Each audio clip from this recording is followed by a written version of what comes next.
All right, guys, so we're looking at Shambala today. Three Dog Night, excellent band. Really like this song. So some tips. I covered the first part pretty well, which is actually the main part of the song in the first video. So make sure you check that out. Of course, you can use your slowdown functions, looping features, and all that, and help you learn that, as well as have the tab sheet. Definitely have the tab sheet for this one. It's a tricky riff to get down. But a few tips that I'm going to go over with you. I was noticing when I was learning it, when we're going into the first E5 chord, which is the fourth thing we hit, you really have to make sure you arch your fingers up away from the fingerboard so you can hold that 2 and the 4 on the middle 2 strings and still have those first 2 strings ringing. So just make sure you really arch those fingers. When I was learning it, I actually rehearsed just that section. And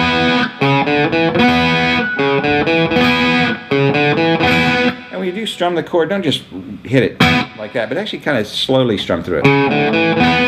Once you have that, I do hold the chord for the first 2 open notes, and then I pick the chord up and change to the G6. Now I'm doing that when I hit that open 4th string, because if we are holding the 2nd fret of the 4th string with the E5, we need the open for the G6. That's kind of a trick there. Also, when I'm going into the A C sharp chord, I use my ring finger to slide to the 4th fret on the 5th string, and then raise it up when I want to hear the A5.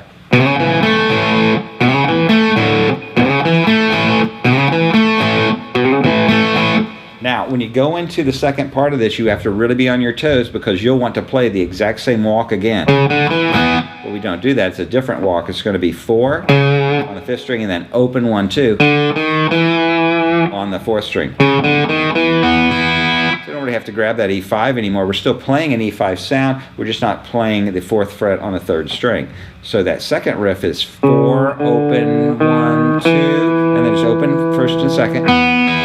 Back to the 2, then come off it for a D sus2, which is basically just an open 4th string, open 1st string, 3rd fret of the 2nd. So this second part slowly.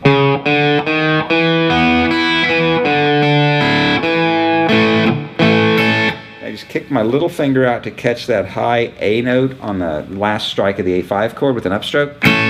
He doesn't do that every time, but he does it the first time, and then throughout the song you may hear it a couple more times. So put it in when you want it. I'd put it the very first time I played through this, I would put it in there, and then after that I'd use it occasionally. What he usually does without the A5 is just doesn't play that 5th fret. There's still an A chord. Alright, so that's how you do the intro. Again, slowdown features, looping functions are going to be key to learning that section. What I'm coming up with for you next is the chorus section here, which is way easier to play than this. Alright, so the chorus is basically just chords. We're going to play an open 5th string, then strike an A chord, then a D F sharp chord. All that is continue to hold your A, drop your middle finger down on the 3rd fret of the 2nd string, and your ring finger on the 4th fret of the 4th string, and we're going to do 1 strike on that. So it's open A note, A chord, then F sharp, 2 more A's, then go to the regular D chord, A. So to speed, it sounds like this.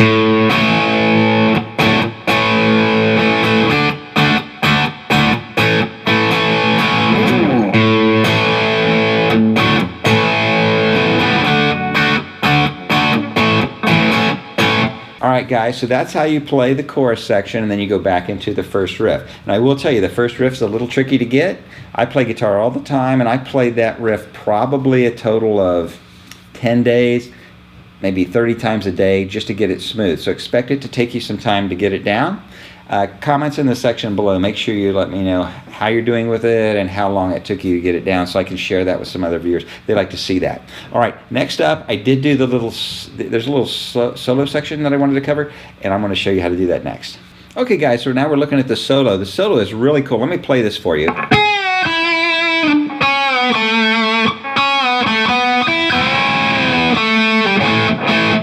And that has got a really cool thing, and it's called a pre-bend. When I was originally tabbing this, I was using regular bends, playing it like this.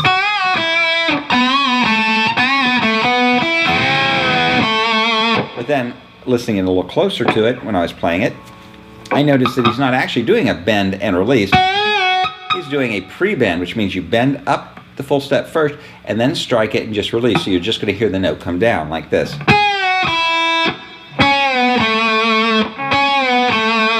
totally different effect, so make sure you do that. All you do is you do your bend first and then strike it with a pick.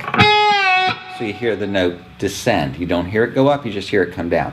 So we're going to do that on the 7th fret of our 2nd string, which is an F sharp note. We're going to bend that up a full step and then release it.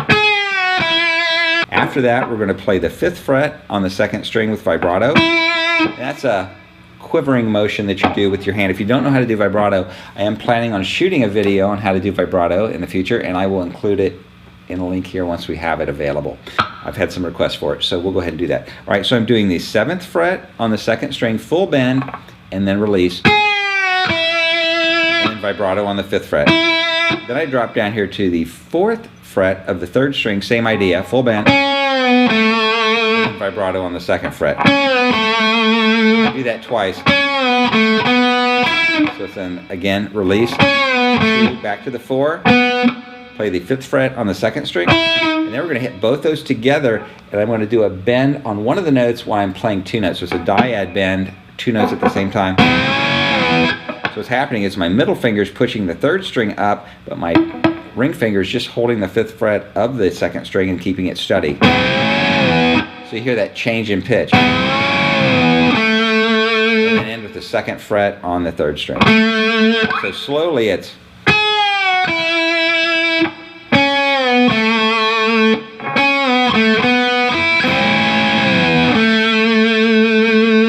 go back into the main riff. Now if you haven't done bends before, I do have a video on bends and how to do them, and I will link to it in the section below here. And be watching for the vibrato video. We're going to talk about that in some detail in the future here, because it's key to really having a good sounding note. When you just play a note and you don't vibrato, it just sustains. As it starts to decay, not only does the volume go down, but actually the pitch of the note drops, so it becomes flat. It doesn't sound very good when it loses energy and goes flat. So to combat that, we're using a vibrato, and I'll go over how to do that in a future video. Hope you're enjoying this video. Comments in the section below. Check out the link to the song. It's a great song. And check out all the 3 Dog Night stuff, because they were a really great band. I'm Trent. I'll see you next time.